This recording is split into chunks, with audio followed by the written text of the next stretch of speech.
го да дойде и да започне резането. Голяма подготовка прави. Премерва колко е, да не знае колко да реже. И акулата почва да се реже.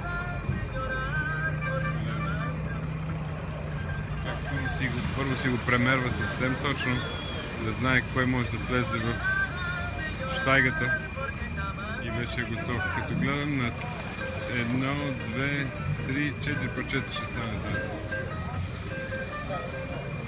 Как се реже акула за това подвижен. Много твърда, много дебела кожа. Ето започна се.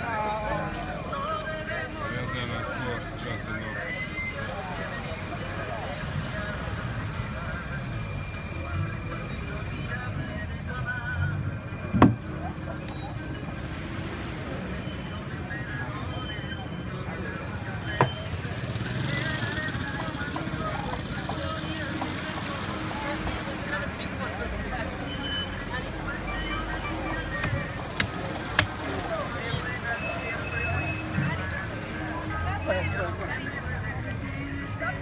Pero pues